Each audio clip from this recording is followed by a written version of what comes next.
It's time to hear the whisper. So many suffer in silence. I might not save them all, no, but I'ma die trying. It's time to hear the whisper. Never thought in my life it would happen to me, but it did, and now I'm the voice for recovery. Welcome to Real Talk about addiction and recovery, eliminating the whisper. I'm your host along with Jeff Breedlove. Hey, Coach, good to be with you here as we start this podcast.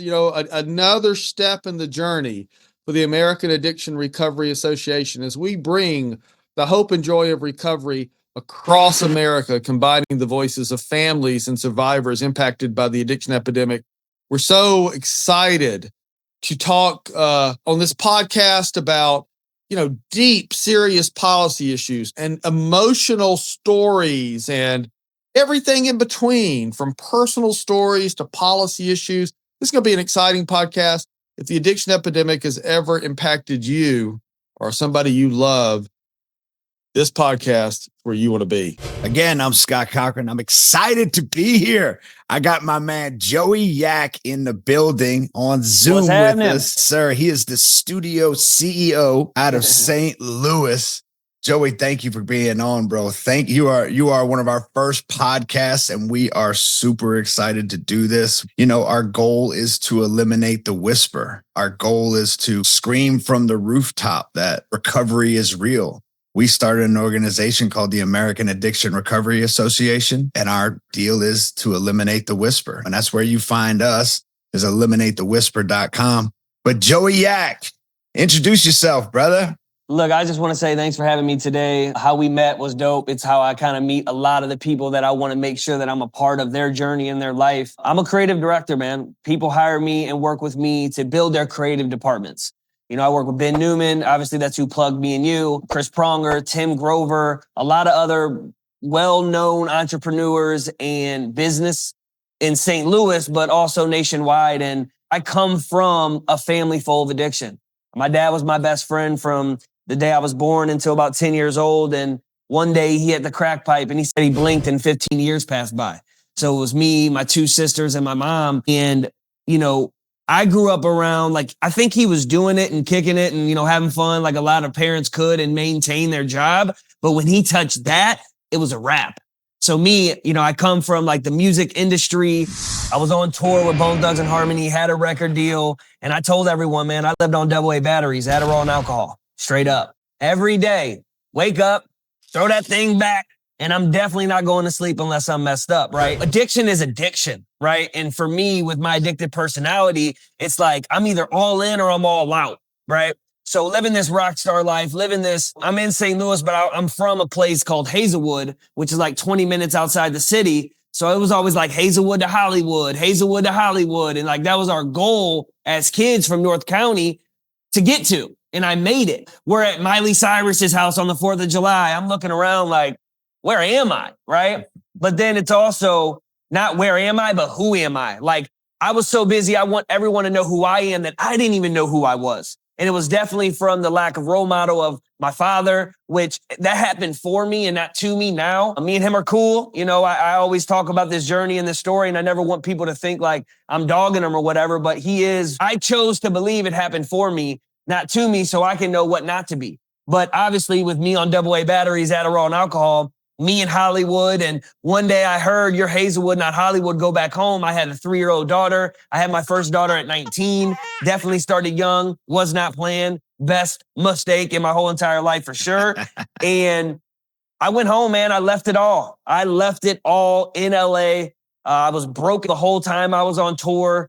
And when I came home, looked at my baby mom and I said, I promise you, I'm staying this time. I'm not going to mess up. I'm going to get my stuff together. And for the first 6 months, I didn't do anything that I said. And then June 30th, 2016 was the day that I put down alcohol for good. And alcohol was the true demon. Alcohol was making me a shitty dad. Alcohol was making me the guy that believed that marriage was just a piece of paper, right? That was always my excuse. I got into sales and I learned your boy can close. Straight up, I can close. And I was selling digital marketing. And then when you're in the middle of a storm or the middle of a breakthrough, you don't see that sunshine on the end.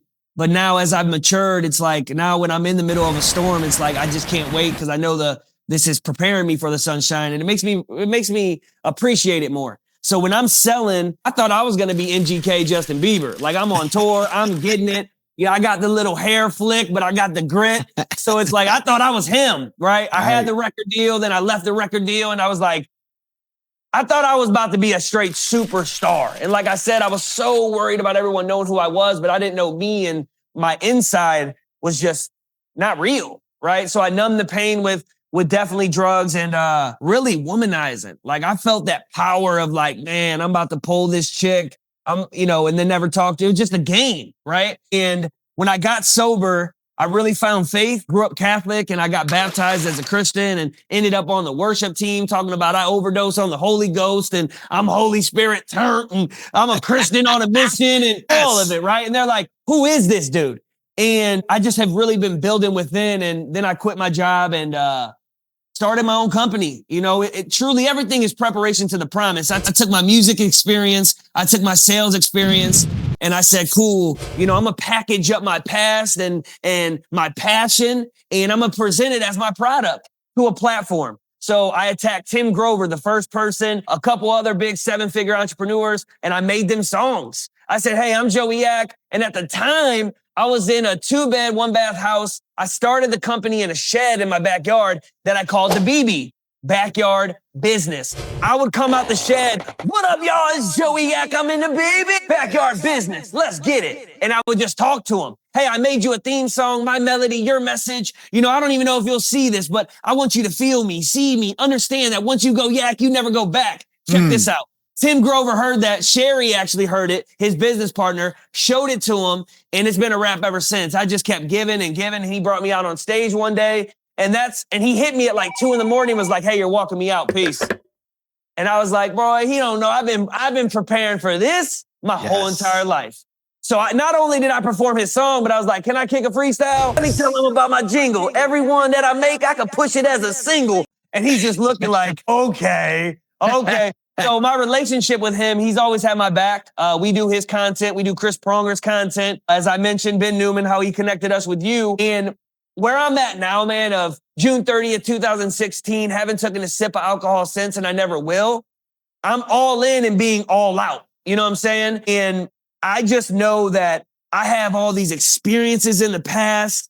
I have this grit and this hustle and this drive that is bigger than me. Right? It's so much bigger than me. And I wasn't meant to be that superstar. I was meant to be the guy behind the scenes that is his own superstar, to work with the people that you probably know about. And the reason why they work with me is because they see me in them.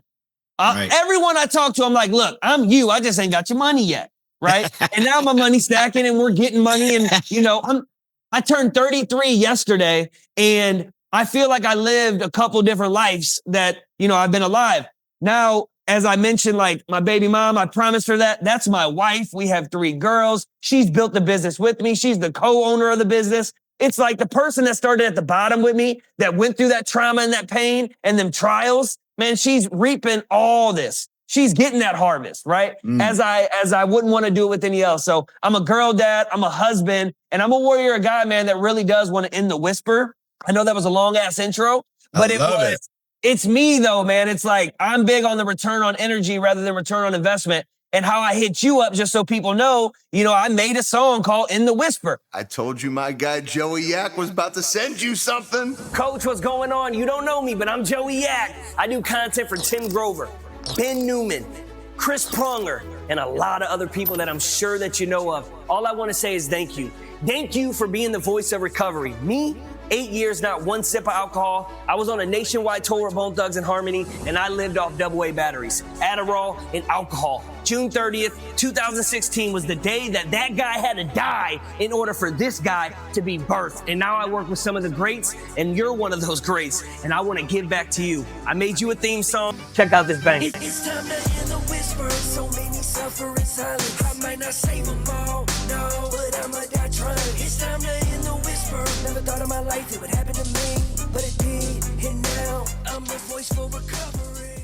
Kind of talking about, your story and like how you felt. I studied your profile. I've known about you forever. But then I just know that from the energy and your character and my maturity as I've grown up, I was like, there's no way this guy wouldn't want me to be a part of this based off the story and based off, obviously, the recommendation of Ben, but as well as just the character that I've developed. And I don't take it for granted, man. It's like, you can't build the way that we're building without that trial, without that pain that you've been through. So even us being connected, look, it took you going through some pain. It took me, living through pain and going through it to grow through it, same as you. And as I said on our first call, man, that's happened to you on purpose. Like, the guy was like, man, I got to throw it on Cochran because ain't nobody else going to do nothing with it, So I'm just blessed to be here, man, for real. And I think Ben actually said this the other day, man, everybody's so worried about what you're going to pay them and, this and that. And it's like, I never want to get to the point in my career where I'm too busy or I'm like, only in it for the money, right? Only in it for the revenue rather than the relationship. Because I'm trying to do life with people. I'm not trying to do business. So even when people hear this, it's like, I'm the creative director of your guys' movement that you started, where it's going to be even mine as well. That's how I have to feel. That's how I have to see it. And I don't want $1, right? We're going to go get this money. We're going to raise this awareness. But truthfully, I'm in this for the impact over the income. And I think you guys obviously already understand that, or you could have sniffed that out a long time ago. But once again, I appreciate you guys, man. Man, that is incredible. God, that fires me up. I want to take it. I want to jump right into it. I want to get down and dirty. Okay. So June 30th, 2016, put it down. I want to go back in a minute, but I want to know when you started that backyard, the backyard business, like, right. When people come out of addiction and they start getting into recovery, they're very insecure. They were like, to just jump out, energy's down, and it's very a tough time. So when did you, if you put it down in 2016, when did the backyard business start and how were you managing that? 2016 is when I put it down, and I had a job until April of 2018. I made my first 100,000 before chargebacks, so it wasn't 100,000. And that's when I learned about what chargebacks is. I was like, damn, boy. I'm out here fighting chargebacks. I used to sing that in the cubicle. My commission I made, they want it all back. And people would just laugh. I'm like, man, I'm about to go exempt because I need all that. Everybody be like, you're wild, bro. But it brought culture into the cubicles, I'm like, I'm making corporate hustle. I'm making this. I'm on a mission for commission now, right?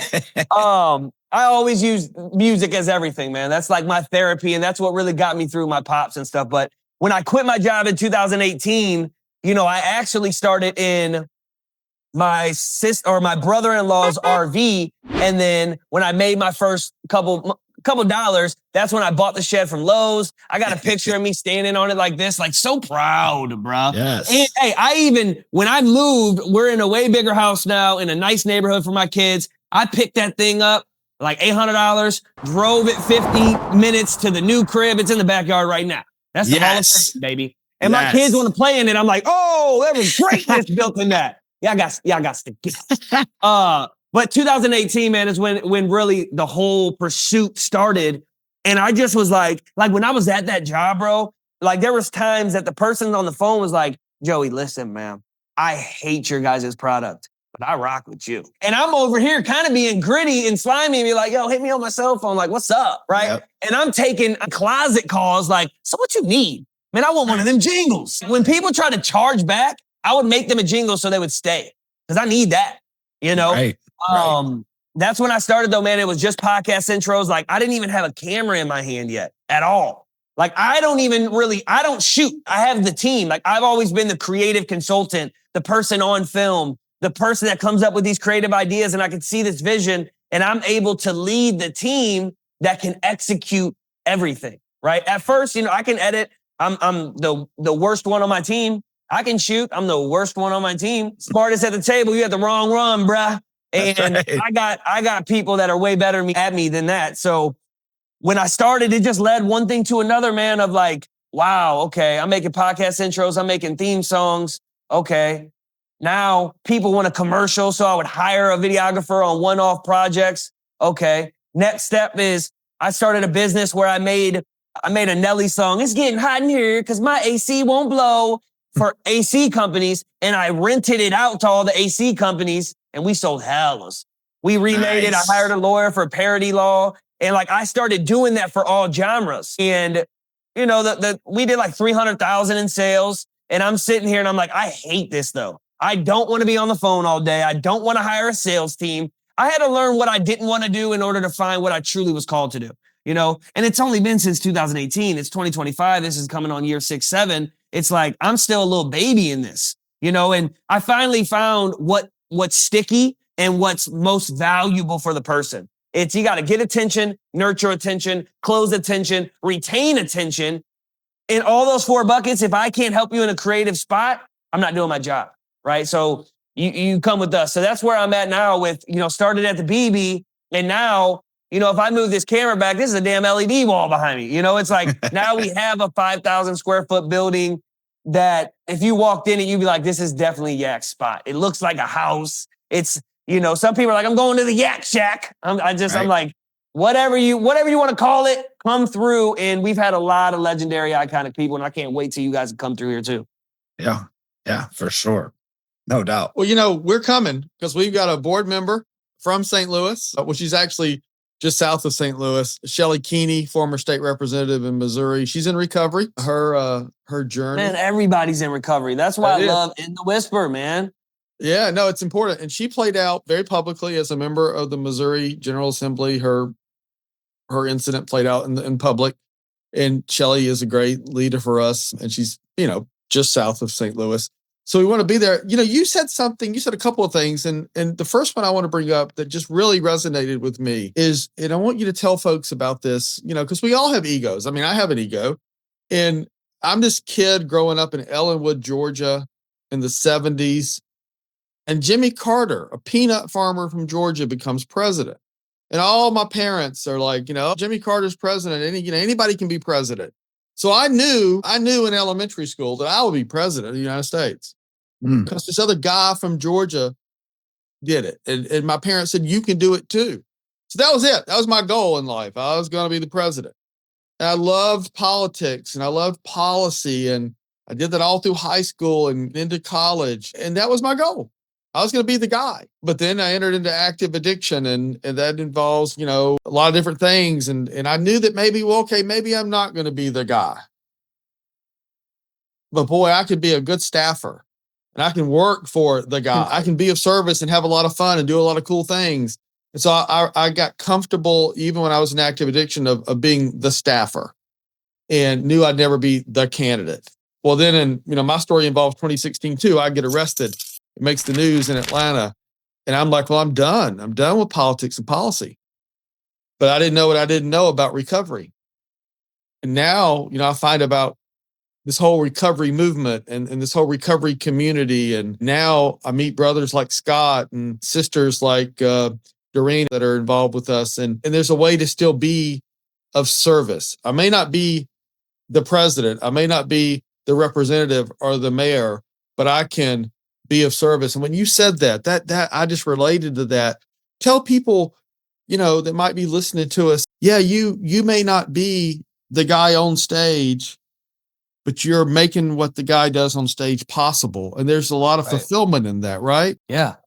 I think some people choose their plan rather than God's plan. And most of the time it's not the same plan. Like I'm finally in a place where it's like, I truly feel that I am on God's plan. I'm helping other creators like in everywhere. I'm helping other creators get compensated. Damn, like, okay. I give back to our church that we attend and let them use the studio for free, like in our time and our treasure. We actually just closed our church. Like in my mind, I'm like, man, I'm in God's plan. But there's so many times where like you don't know. And when you don't know, that's when it's like, you're probably not, but it's also because you think you truly want to do it your way. It's like everything is preparation to our promise. If we truly believe you are where you are to prepare for where you're going to go. Like where I'm at, man, this is just preparation where your boy's going.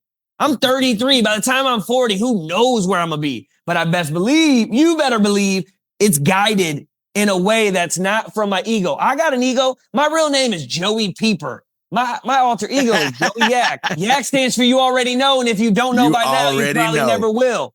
You already know. That's how it was. And that alter ego is so important for people because it's like now, because Joey Peeper, man, he be getting depressed. And Joey Peeper deals with anxiety. And Joey Peeper still has those demons and then voices in his head, right? But Joey Yak, he has built so much repetition through time that it's like when, you know, I'm sitting over here with the team and we're talking and I'm like, I got so much to do. I sit here and I say, Joey Yak's on. And it's just a switch. It's like these football players probably going onto the field, right? Like we all got problems. And that's why I love the In the Whisper is because like, I don't want people to think Joey Yak is this guy that has this together because I figured out that I'll never have it figured out. And that's when I figured it all out. Straight up. That's right. Straight up, dude. So I think people need to understand that it's like we are on this road. We have a GPS. God is leading that GPS. And more importantly, though, just know that you have to pivot and you have to adapt. Like you're gonna detour. And sometimes you do go left and you end up back on that road, but you needed that preparation and experience to get back on there. Because now when that comes, you'll know how to yield out of it, right? It's just, man, I'm just blessed. Straight up. Like I have that perspective of, man. And don't get it twisted, though. Just because I have that perspective doesn't mean that I weather the storm any better. It's just understanding that, all right, yeah, I'm going through it right now. And then you get over it and you're like, yes, I grew through it. But even when you're going through it, you're like, can you stop? Can the clouds, I learned my lesson, but we ain't in control of that. I relate to that so good because when I finally accepted that just because I leave a treatment center and I enter into recovery, life's still going to be life. The only thing that's going to change is the way I react to it. Life is life. It's coming. It's going to be good days, bad days, boring days, excited. So I'm with you. Hey, one more question for me before I give it back to Scott. I like, policy. I get into speeches, but I've really been blessed. We've got a recovery community organization in the heart of downtown Atlanta, Georgia called Rise. And its whole premise is art and recovery equal freedom. And artists from all over Metro Atlanta make their way to this place to sustain their recovery. And they do everything from music to spoken word to poetry to drawing and painting. All kinds of art goes on. I love that. Wonderful place. And I notice when we go to events like our big Addiction Recovery Awareness Day, sure, people are respectful when the elected official comes in and says something, but the room comes alive. When somebody gets up there and sings a song or gives a poem, tell me why you feel or what you feel about the connection with art and recovery and how that's so important for people. Music is the sound of a feeling. Straight up. Music is the sound of a feeling. With being addicted, we're addicted to the way that it makes us feel, right? So it's like music, there's like somehow can sync and the waveforms and like, it's the same type of thing because it makes you feel a certain way, You got the goosebumps. It's like, oh man, I'm feeling some type of way. You have a sad song or whatever. Music is the sound of a feeling. And that's why I'm so thankful that I had my musical journey, because it was like, Joey, you're not supposed to be Justin Bieber MGK. You're supposed to be Joey Yak. I can't have you be number one on top 10 Billboard due to the fact of I need you to help these business owners get attention with intention by putting your melody to their message and helping people like you, right? Music is the sound of a feeling. That's all I got to say about that. So good. I love that too. All right. So you've talked about God. You said you were raised Catholic and then got baptized into Christian denomination, right? Yeah. So not everybody in recovery turns to God. Most people that I'm around, of course, because I'm always finding like-minded. I found I'm still Catholic. I go to mass every Sunday. My kids are two of my kids are being confirmed in the next 4 months. Yeah. Dude, I'm going to send you my confirmation photo. You're going to be like, yes, bring it. I remember clearly two specific scenarios where I was able to kind of let go. God, in his own way, gave me peace. I was in rehab, and it was the second time I went to rehab, and I had to call Kirby Smart and tell him that I wasn't coming back to work because I was in rehab, that I needed more time. He didn't know I was there. It was vacation time.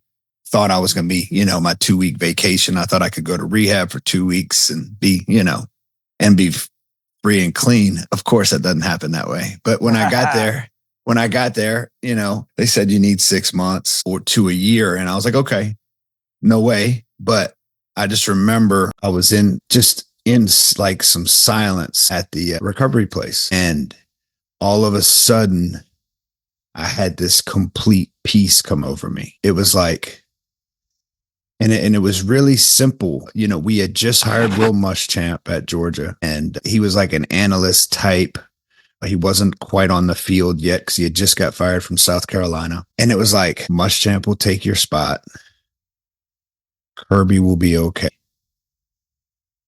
Let me have it from here. And it was just peace. And so that next morning, I called Kirby and I was like, hey, I told him the situation. And it was exactly like God had told me, and that's where I found my relationship with God, that I'm able to now, let it go, because I love when you said by the time you're 40, who knows where you're going to be. My goal was to win 10 national championships by the time I'm 50. I'm 45. I have 8 of them. Right. And my ego got so big, and we know, and my form of ego is edging God out. Right. So my ego really started getting to me and I was pushing God away. And that's when I had another setback. But where did you find, how did yours come about? Your relationship with God? How did that come about? So I don't know the exact date, but it was a night that my name was buzzing pretty good in St. Louis. So like to pay child support, I would like do little features and it would be a couple $100, nothing crazy. But like they paid me and we had a music video that night. And my wife, which was not my wife at the time, I didn't have a car either. So like I was like, hey, I need to borrow your car. I was that baby daddy. I need to borrow your car. I'm going to go, to this music video and then I'll come swoop you. And, I get there and I'm just getting smashed. And supposedly I took 2 Molly pills, which I was already blacked out by then. And I woke up with my tire falling off. Fire everywhere behind me. I hop out of the car. I'm on 3 wheels. I got like 1,100 hours in my car, my MacBook, and I pull in and I'm in downtown St. Louis and like in the hood. And I hop out and it's like 13 dudes. And they're trying to help me. And like, I instantly, I'll be real. I'm a guy that I ain't got to say, I carry when I go around St. Louis. I just do. It is what it is. I'm 5'5", little white guy. I'm connected like Wi-Fi, but and I can throw my hands, but hey, I got 3 girls at home. I ain't playing with you. And that's just real. And that night, even back then, I really didn't. It's more so as me like a dad now, right? It's like, right. And back then I would have probably, if I had one, it was because like I thought I was cool, right? It's more for safety now rather than, and I hate when people try to act like that. It's like for the longest time, I even felt dumb having one because I'm like, who do I think I am? It's like, you're a protector for your girls. That's what you are. But I start running from them. And like, I'm running around St. Louis trying to hop fences. Why? I don't know. But long story short, she comes, her brother comes, they're ready to whoop my ass. And like, I'm like kind of this urban white dude, the guy that you throw me in a room full of black people, full of white people, whatever. It is what it is. And like her family's country. So at first when they even met me, they're like, who is this guy? Who is this guy? Right?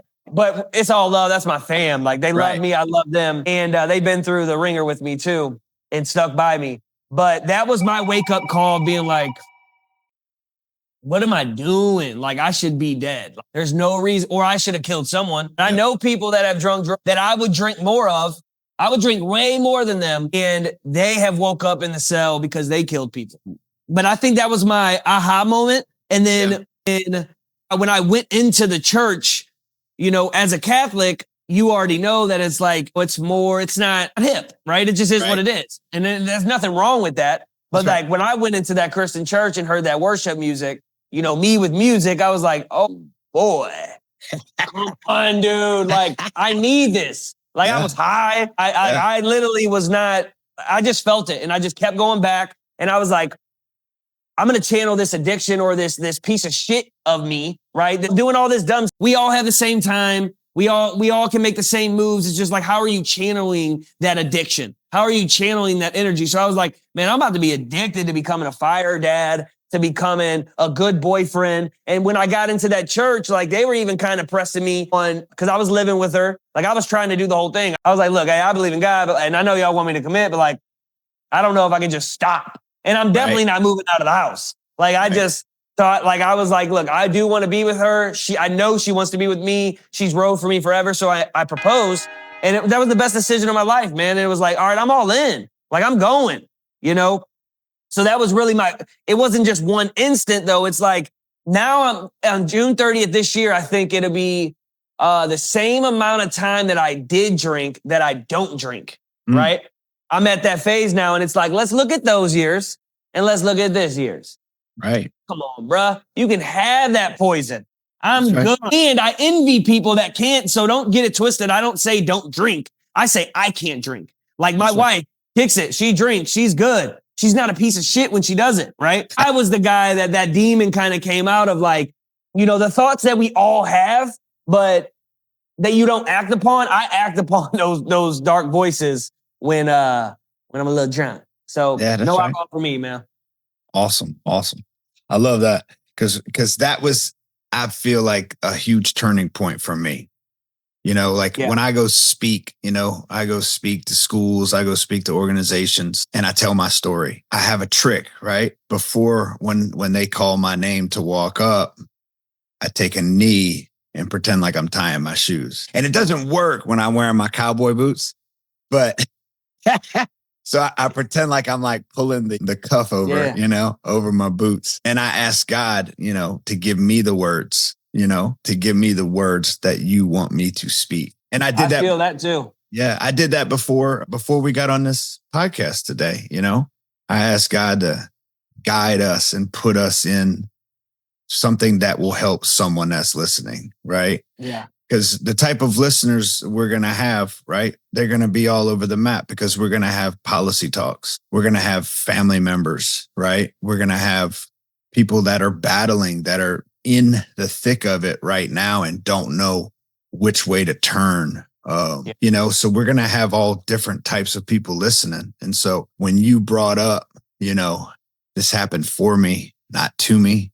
I mean, that's so good because I feel that way all the time, you know, like all the time with just. You have to, man. And I feel bad for people that haven't felt that yet, because they will, as long as they choose to. Like, choose to continue to go after that. You know, there's people out here. If here's what I'll say too. If anything's corny, cheesy, cliche, I want it. Because it's built my certainty and it's built my confidence. You ain't too cool it's a cliche for a reason. Right. Straight up. And it might be corny and cheesy, but it don't matter, man. Like, you know, the happened to me. It happened for me. People are like, that's whack. And I'm like, cool.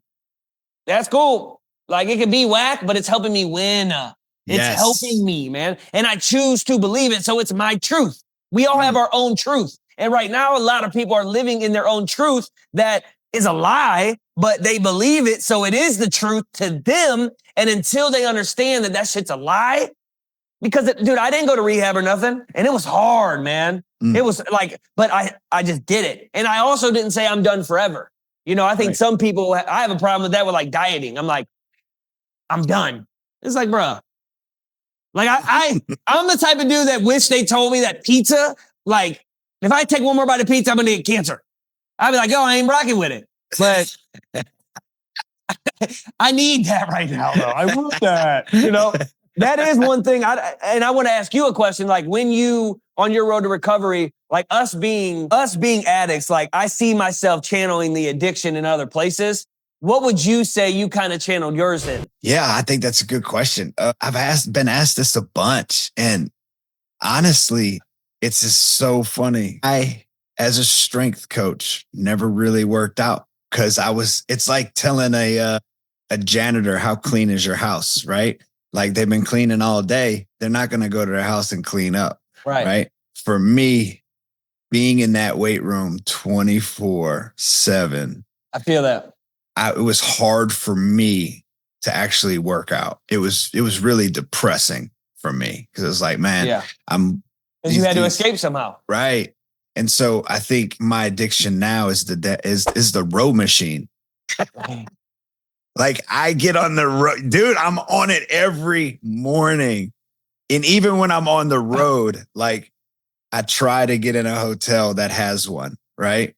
And if they don't, I can adapt. I can do, the treadmill or the elliptical, but the row machine has been I hate the row machine, bro. I'm just letting you know. If we ever kick it, don't make me row. I'm going to roll my boat on home, dog. Hey, we go to F45. We do their content. They give us free memberships. And like sometimes it's on and I'm like, I'll start talking to the trainer just so they're like, yeah, stop talking. I'm like, oh, fuck. And I think the other thing is my family. This disease takes hostages. Yeah. It takes hostages. And, my son's 17, my daughter is 16, my other daughter is 13. And man, not just the addiction, but I feel like the job took time away from all the stuff that I could be a part of. And now, I mean, I'm having serious conversations and I'm present. I've had so many situations that I can never get back. And I miss so many. I mean, I went to every single one of my son's football games this year. That's insane. I've been to one before that. Dude, it's one thing why I really love Ben is we had a call or he WhatsApped me last night and I was like, yo, I'm at dinner, blah, blah, blah, I'll hit you back. And he hit me and he was like, yo, just wondered if, you would want to come. Basically, I'm going to my daughter's game at 5 and then I'm hopping on a jet to go to my son's game at 8. And I'm like, see, that's why you get money. So to make sure, because at the end of the day, like one thing that I've learned is like, if I'm not going to get it, I'm not going to show up as the father that they need anyways. I'm going to sit there and be like, I don't believe in that. I don't believe in just the quantity of time, even though you got a lot of my quantity, but I believe in that quality of like, if I'm out here making moves, even though when I go to the airport, I'm balling sometimes because I still had trauma of me being gone for so long because I felt like I was acting like my dad, right? He was gone. He was away. There's just all types of stuff that I talk with people about on just like really feeling, because I feel guilty sometimes. Like I'm flying first class on a guilt trip when I leave, But if one of them comes with me, I'm like, that's my dog, right? Like that, like we're in this together. So, dude, I totally feel that. And when Ben said that, I was like, those are the type of people I want to be associated around. Yes. Like I can't just have you be a savage on this business. I need you to be a present father and a present husband. And hey, I tell everyone this too. If you're out there wilding out on your wife around me, I'm not with you. Excuse my language. Can't do it. Don't want to do it. Because if you go around on her, for one, you're going to around on me. And for two, I just don't like it. Right. I've been there. I've done it, So that's awesome, man, that you've been able to provide and be there because at that age too, they know, right? Like I have one 12-year-old, 5 and a 3. And man, it's just, I wish they could stay at that 5 and 3 age, dude. I'm just like loving on them. And that 12-year-old's got a little bit of attitude. I'm like ready to throw some hands with her, bro. I'm like, ugh. But it's like, she's the mini me, Being a parent is so cool, man. Right. God, I love it. I love it. Yes. I just appreciate you saying what you said. I mean, Jack is sitting right next to me, my son, like literally right now, running these boards. And Scott talking about being present for Bo's games. I mean, the weekend I got arrested, I missed Jack's game and I was always at his games. And, I say that Jack is my proof that God is real. And we adopted Jack. For me, I can't recover for anybody but me. Can't recover for Jack, can't recover for my wife, Catherine, can't recover for a cool thing like AARA. If I'm in recovery for me, Jack is my cornerstone. My wife is my cornerstone. And like you said, I loved what you said. And I think every man in particular who's one of our brothers, and this is about our brothers for just a minute, they need to hear what Joey Yak said. I mean, if you're going to go out and, if you can't be faithful to your wife, how are you going to be faithful to your friends, to your associates. I mean, look, nobody's preaching at you if you're watching this, because I think all three of us have walked the walk. But if you take anything away from us, family's where it's at. And even in recovery, my wife would certainly say that I'm not a perfect husband, but I'm a present husband. And we still have plenty of arguments and disagreements, but I think the cornerstone for me for recovery is my family. And so I appreciate your perspective on family and being a girl dad. I don't know that I could be a girl dad because it's hard enough being a guy dad. And I think girl dads are very strong because, I remember what it was like for me as a high school kid, what my goal in life was. So God, keep that gun, you got to be careful because those guys, they're coming at, I'm joking around, but God bless you. You're learning, God bless you for that. Yeah, man. And I just want to use it for a bigger purpose. And as we continue to grow, I want to grab other artists, right? Because people are going to hear my message, certain individuals that will relate more than yours, and same vice versa. So it's a very important thing to make this about. And I love how you said the ego edging got out. That's fire, by the way. I know that we need a lot of people in order to make this thing a very diverse project, right? We need females. We need single moms. Trust me, my wheels are turning for that. First things first is us grabbing the attention and getting this thing going and putting some wheels on it and get it moving first. And then, bro, sky's the limit. And I know you said that other people are going to be, on here. If there's a parent watching this, I just want you to know, man, everything that I can on a creative standpoint. Obviously, my talents in music, I'm going to make songs. I'm going to make other artists make songs. We want to be able to relate to them. We want to speak to them and not at them. And that's something that's very hard for a parent to do, probably, because that's your baby right there, right? So it's just like when my uncle or my daughter's uncle or, her aunt says something to her, they'll listen, but when I say something, they don't. Right? Mm-hmm. Just know that's everyone, right? So they're not doing it to you or at you either. I think that's one thing I want to say real quick is when my dad was growing up and he was an addict and recovering and all that, I'm like, man, you feel as a kid, one, your parents are your heroes. And for two, that they're doing it to you. Then I started having kids and I grew up and I had this grace and I heard God say, it's we're just people. He's just human. Because I'll get my mind and I'm like, damn, I'm feeling this way about my kids, right? And I'm sure they're looking at me like, why aren't you home? Or why? It's dude, I'm just human too, right? So understand that they're just human. They're not doing that to you or against you. Some might be. I don't know everybody's story, but I think everybody else wouldn't choose to be an addict as they are, right? A lot of situations occur like that. So if you're a parent watching this, for one, I appreciate you watching it all the way until the end. And for two, you have my word right here, right now, that I'm going to do everything in my creative ability to get your son, your daughter, whoever it is, attention with intention, with the intention of getting them clean and going on a straight path. How we're going to do that, I don't know. But I think I speak for all of us. We ain't going to stop until we do it. Because if you ain't dead, you ain't done. Let's go. Let's go. Joey, tell everybody where they can find you on social media and all the platforms that you want to tell them. Instagram, Joey.Yak, Joey Yak, and then Facebook, Joey Yak. My last name is Pieper, Pieper. Those are my two platforms, though, for real. I'm not really on anything else. Kind of as you said, Coach, when you go to my social media, you'll see me, and I post a little bit here and there, and it's I do so much for other people that it's there's times where I don't even post on my own because and it's damn, are you a hypocrite? I'm no, it's just I'm making sure that they're good. I don't need it to be all about me, and I'm not trying to sell, and I'm just trying to serve those that I'm already rocking with. So Joey.Yak. And if you're a creative out here and you want to help us anyway, holler at me. I'll get you plugged into this. And anybody else on the creative content ideas or, if you want to tell your story, I think it's important to have other people, Coach, especially with your network and your clientele. People need to, help us be the voice of the industry in this thing, be the voice, tell your story. Your story is an asset.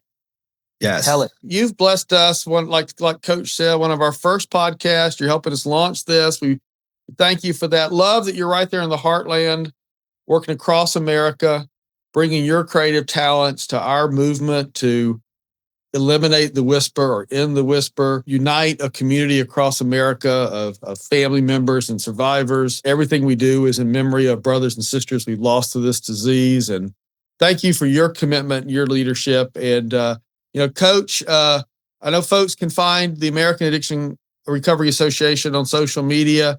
A lot of times just type that in or put in the whisper, and we're there. Coach, thank you for your leadership in this, man.